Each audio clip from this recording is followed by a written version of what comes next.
अस्सलामु अलैकुम रहमतुल्लाह। अल्हम्दुलिल्लाहि वक़फ़ा वस्सलातु वस्सलामु अला रसूलिल्लाह अम्मा बाद। आज मैं आपको इंशाअल्लाह एक अमल बताऊंगा जिससे आप ख़ुद भी महफूज होंगे,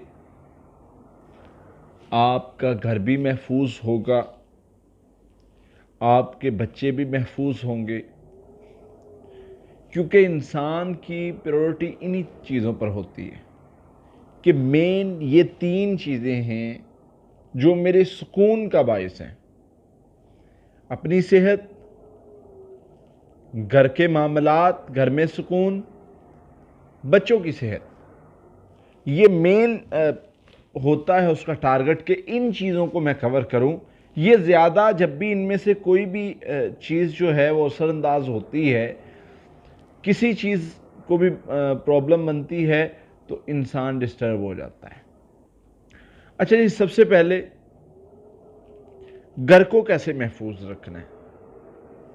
एक तो तरीका नबी सल्लल्लाहु अलैहि वसल्लम ने बता दिया, सूरतुल बकरा पढ़ने वाले घर में बरकत होती है, खैर होती है, और इसमें सूरत बकरा पढ़ने वालों पर जादू नहीं होता। अब सूरतुल बकरा का घर में चलाना ये भी इसी ज़ुमरे में आता है। दूसरी चीज़ फरमाया, जिस घर में 3 रातें या 3 दिन तक सूरतुल बकरा की आखिरी 2 आयत पढ़ी जाती, वो घर महफूज कर लिया गया, वहाँ पर जिन्नात नहीं आते। अब 2 चीज़ें बता दी, तीसरी चीज़ हमें मिलती है। नबी सल्लल्लाहु अलैहि वसल्लम ने फरमाया, जब इंसान घर में दाखिल होता है, दुआ पढ़ के अल्लाह का नाम लेके दाखिल होता है और सलाम कहता है, इससे क्या होता है, एक तो शैतान भाग जाता है इस घर से, दूसरे नंबर पर जब सलाम कहता है, मुस्कुराता है, खैर और बरकत नाज़िल होती है। तो जिस घर में खैर और बरकत नाज़िल होती है, वहाँ से शर दूर हो जाता है। फिर इसी तरह ये घर में दाखिल होने की दुआओं में सिर्फ बिस्मिल्लाह पढ़ लेना भी काफ़ी है, और कुछ अहादीस की कुतब में दूसरी दुआ भी मिलती है, लेकिन उस पर कुछ इख्तलाफ है। आप सिर्फ बिस्मिल्लाह पढ़ के भी घर में दाखिल हो जाएं तो भी काफ़ी है। ये भी घर में दाखिल होने की दुआ है और शैतान इस घर से भाग जाता है। फिर इसी तरह खुद को कैसे महफूज रखना है। खुद को महफूज रखने के लिए एक तो नबी सल्लल्लाहु अलैहि वसल्लम ने तरीका बताया है जो अज़कार का है, जो हमारी बाड़ है, जिसको हम लगा लेंगे हम महफूज हो जाएंगे। उन अज़कार में सबसे ज़रूरी चीज़ें क्या हैं? सूरतुल बकरा की आखिरी 2 आयत, आयतुल कुर्सी है, और इसी तरह सूरह फलक और सूरह नास है।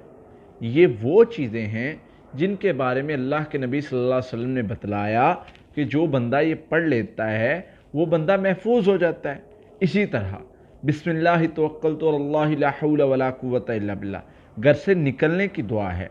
जब बंदा पढ़ लेता है तो बंदा महफूज हो जाता है। अब हदीस के अल्फाज हैं कि इस बंदे के बारे में शैतान आवाज़ लगा के कहता है कि ये बंदा हमसे महफूज कर लिया गया।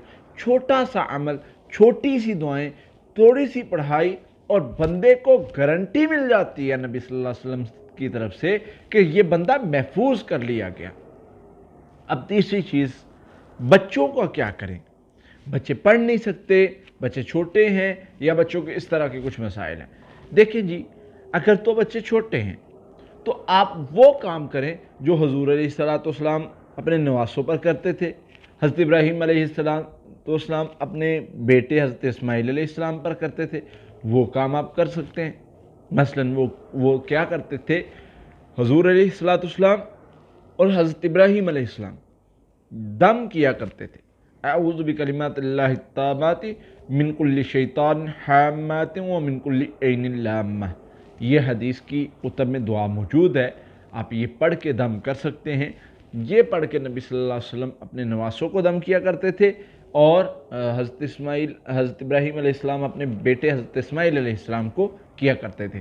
फिर इसी तरह आप उन्हें कुछ दुआएं मैं बता रहा हूँ वो दम कर सकते हैं अगर वो पढ़ने के काबिल नहीं हैं। ایک تو یہ دعا ہوگی، اس کے ساتھ آپ دعا ملا لیں، اعوذ بکلمات اللہ التامات من غضبہ و عقابہ و شر عبادہ و من ہمزات الشیاطین و یحضرون، جادو سے محفوظ، جنات کے شر سے محفوظ، ڈرنا ختم، جو بھی پرابلم ہوگی ان دعاؤں کو پڑھنے سے اللہ کی رحمت سے وہ ختم ہو جائے گی۔ پھر اسی طرح اگر بچے خود پڑھتے ہیں تو آپ انہیں یہ یاد کروا دیں، پڑھنے کے قابل ہیں تو آپ انہیں یاد کروا دیں، اور اس کے ساتھ سورۃ البقرہ کی آخری دو آیات اور سورہ فلق ناس بھی یاد کروا دیں۔ صحابہ فرماتے ہیں ہمارا جب بھی کوئی بچہ کچھ بھی یاد کرنے کے قابل ہوتا، کچھ بھی پڑھنے کے قابل ہوتا، تو سب سے پہلے ہم اسے یہ دعا یاد کرواتے۔ وہ دعا کیا ہے؟ اعوذ بکلمات اللہ التامات من غضبہ و عقابہ و شر عبادہ و من ہمزات الشیاطین و یحضرون۔ یہ دعا اگر تو بچہ پڑھنے کے قابل ہے اس کو یاد کروائیں، اور اگر نہیں یاد کر سکتا تو اس کو آپ پڑھ کے دم کریں۔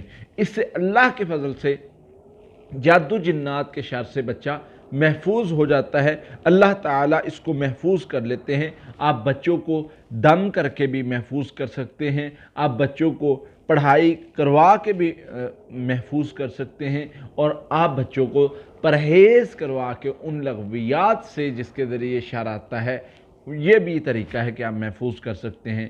اللہ سے دعا ہے اللہ تعالی ہمیں ہر قسم کے شر سے محفوظ رکھے۔ قاتلوهم يعذبهم الله بأيديكم